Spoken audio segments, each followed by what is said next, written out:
বাংলাদেশের পুরুষের খেলা দেখতে এসেছি। বাংলাদেশের পুরুষের একজন পুরুষের তিনি রংপুর দলে ছিল তাই তো? নামটা বলছেন না। জানি না তার নাম কি। আমি জানি, তবে আপনাদেরকে বলা যাবে না।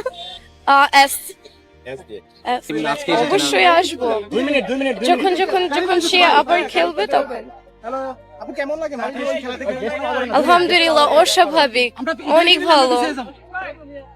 বাংলাদেশে আশা করি আমি আবারও ক্রিকেট দেখতে আসবো, তবে এই মাস না, নেক্সট আর লাস্ট বলে ছক্কা কেমন লাগলো আপনার?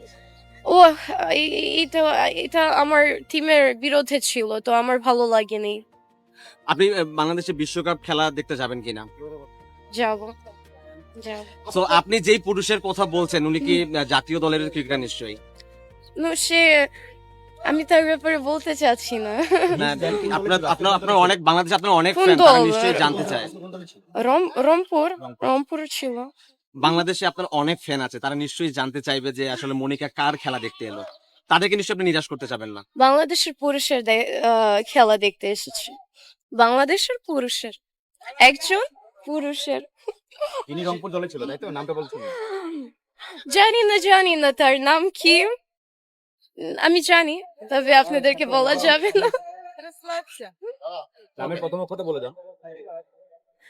এস এসডি এস আগে ক্যাপ্টেন ছিল তিনি, তাই? কি আগে ক্যাপ্টেন ছিলেন। ছিল, কে জানে ছিল নাকি না। তার খেলা দেখতে আসছিলেন, নাম বলতেছেন না, ঠিক আছে, তার উদ্দেশ্যে কিছু বলবেন? তার উদ্দেশ্যে আমি বলবো যাতে সে ধৈর্য রাখে, কারণ বাংলাদেশে অনেক আছে যারা ও হেরে গেলে অনেক জিদ করে। আমি চাই না মানুষ জিদ করে, আমি চাই ওর মন ভালো থাকে, ও আরো এগিয়ে যাক, আরো সবাই এগিয়ে যাক বাংলাদেশের ক্রিকেট খেলার। তো আজকে নিশ্চয়ই বাসা যাওয়ার পরে তার সাথে আপনার কথা হবে এবং আপনি কি বলে তাকে সান্ত্বনা দিবেন? আমি অলরেডি বলেছি যা বলার। বলেছি যাতে ধৈর্য রাখে, আগামীবার সব হবে ইনশাআল্লাহ। লাস্ট বলটা আসলে কতটা এক্সাইটমেন্ট ছিলেন? লাস্ট বলটা যখন ছক্কা হইলো, আমার টিমের ছক্কা যখন ছিল, অনেক আলহামদুলিল্লাহ, অনেক ভালো। এরপরের ম্যাচে কি মাঠে আসবেন কিনা? ইনশাআল্লাহ, যদি আমার পুরুষ আসে, যাকে আজকে আমি দেখতে এসেছি, সে যদি আসে তাহলে আসবে। কে আপনার পুরুষটা কে?